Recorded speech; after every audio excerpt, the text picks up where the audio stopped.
नमस्कार दोस्तों।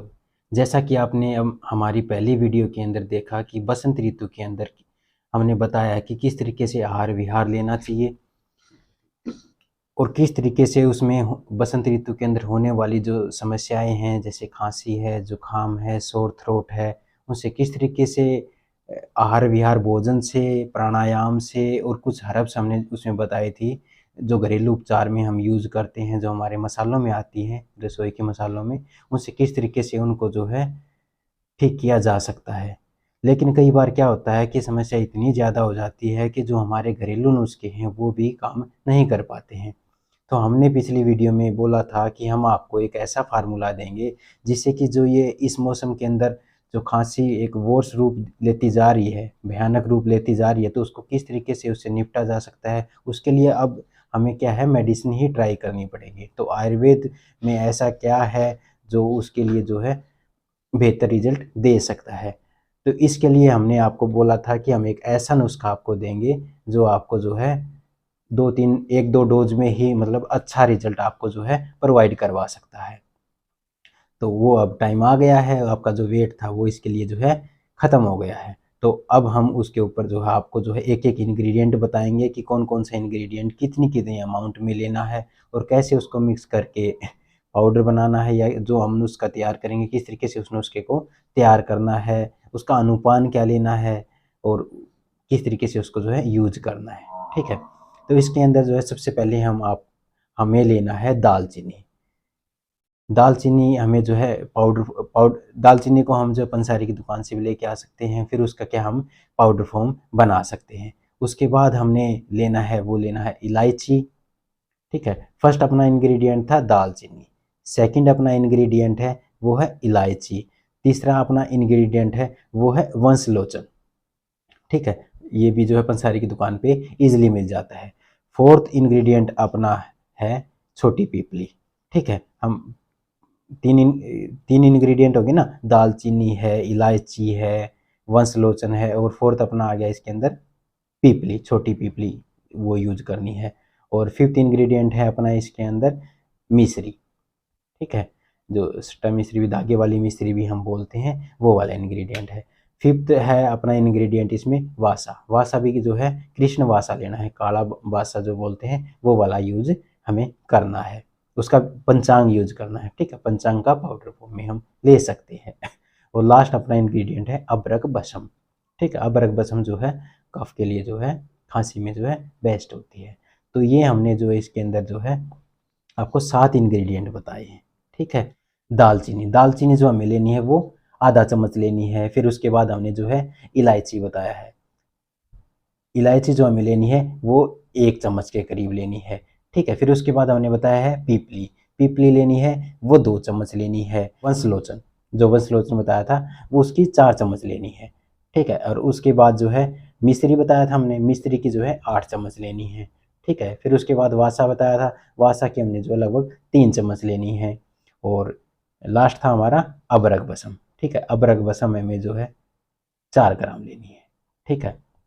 इन सबको जो है पाउडर फॉर्म में करना है।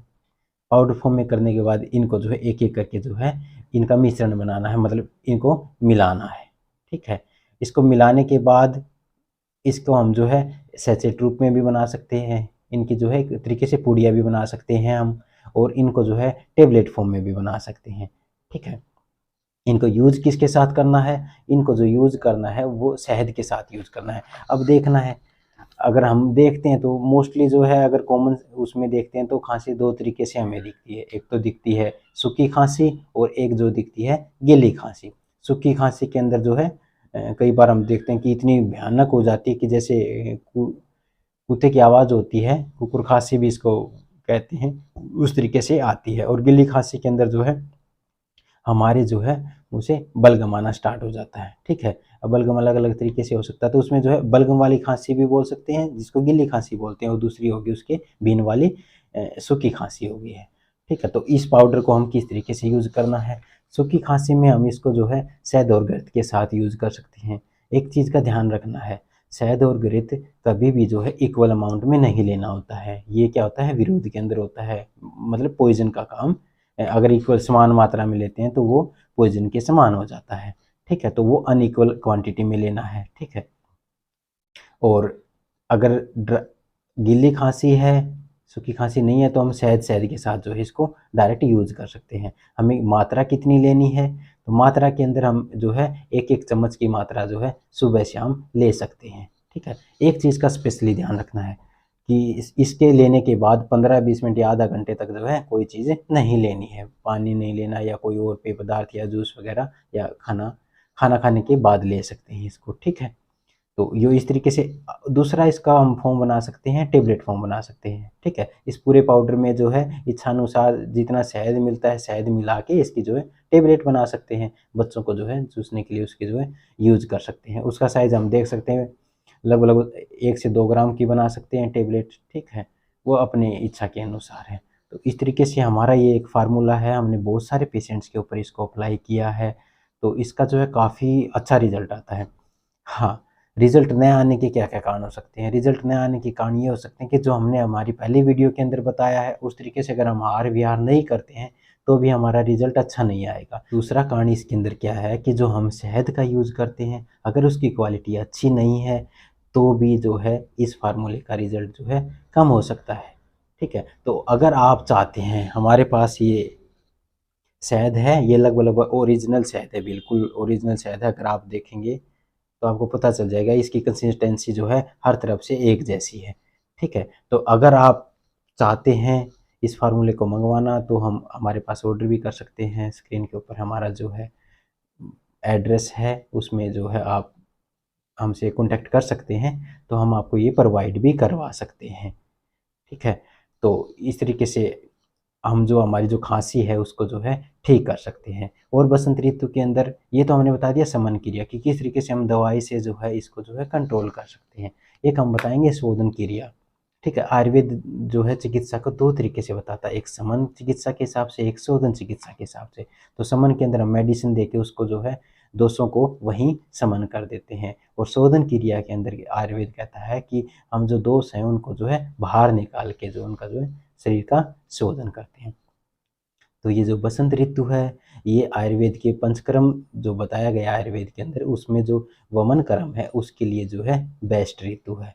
ठीक है, तो इसके अंदर जो कफ का प्रकोप होता है, तो उसको जो वमन के द्वारा हम जो है बाहर निकाल सकते हैं। तो हम वमन अगर शास्त्रोक्त विधि से वमन करते हैं तो वो एक थोड़ा सा लंबा प्रोसेस है, और वो जो है एक आयुर्वेदाचार्य के जो प्रेजेंस में ही इस कर्म को किया जा सकता है। ठीक है, हम उनके मतलब अकेले या घर पे जो है ये ट्राई नहीं करना चाहिए। ये जो हमने बताया है फार्मूला, ये भी हम जो है एक पेशेंट के ऊपर प्रॉपर ट्रायल करके जो आपको बताया है कि इसका रिजल्ट अच्छा है। ठीक है, इसको जो है जितना जिस तरीके से बताया गया उसी क्वांटिटी में लेना है। अगर इससे ज़्यादा क्वांटिटी या फिर हम इसके साथ कुछ और यूज़ करते हैं तो फिर वो जो है आपको नुकसान दे सकता है। ठीक है, जिस तरीके से इसका अनुपात बताया गया उसी अनुपात के साथ लेना है, जितनी क्वांटिटी बताई गई है उसी क्वांटिटी में लेना है। ठीक है, अगर नहीं कुछ इसमें समझ में आता तो आप कमेंट करके हमसे पूछ सकते हैं, तो बिना उसके जो है अपनी युक्ति लगा के ही ये काम नहीं करना है। ठीक है, वैद्य की सलाह के अनुसार ही जो है इस मेडिसिन को जो है यूज़ करना है। ठीक है ना? तो एक अब बात आती है शोधन क्रिया की। समन तो हमने कंप्लीट कर दिया, अब शोधन बताते हैं। शोधन में हमने बता दिया वमन कर्म है। शास्त्रों की विधि से वमन तो जो है आयुर्वेदाचार्य की प्रेजेंस में ही किया जा सकता है, लेकिन हम घर पे क्या कर सकते हैं, तो घर पे हम जो है सद्य वमन कर सकते हैं। ठीक है, सद्य वमन कैसे कर सकते हैं, जैसे हम खाली पेट सुबह जो है क्या करेंगे, गुनगुना पानी लेंगे, न साल्टी वाटर के साथ भी हम वमन कर सकते हैं। ठीक है, 1-2 गिलास गुनगुना पानी पिएंगे, फिर थोड़ा सा नमक का पानी लेके 2-3 गिलास पानी को जो हम टंग के ऊपर जो है अंगुली डाल के उसको जो है वापिस जो है पानी को निकाल सकते हैं। ठीक है, वमन मतलब एक सद्य वमन इसको बोला जाता है, सद्य वमन की क्रिया बोला जाता है कि पानी को पी के वापिस से उल्टा निकालना। ठीक है, ये हम जो है साल्टी वाटर के साथ भी कर सकते हैं, और एक जो है हम मुलेठी कवाथ के साथ भी कर सकते हैं। ठीक है, मुलेठी को जो है पाउडर को लेना है, जैसे 1-2 गिलास गर्म पानी गुनगुना पानी पीना है, फिर उसके बाद जो है मुलेठी का कवाथ लेके जो है मुंह के अंदर अंगुली डाल के जो इसको जो है वापिस निकाला जा सकता है, जिससे जो हमारे स्टमक के अंदर जो कफ है, म्यूकस है, वो जो है बाहर निकल जाता है। जो क्योंकि जो दोष होते हैं वो जो है हमारे स्टमक की तरफ आते हैं और वहाँ से जो है फिर बाहर निकल जाता है, शाखाओं से जो है कोस्ट की तरफ आते हैं, कोस्ट से जो है बाहर निकल जाते हैं। तो इससे भी जो है हमें जो है काफ़ी अच्छा जो है रिजल्ट मिलेगा इस मौसम के अकॉर्डिंग। ठीक है, धन्यवाद।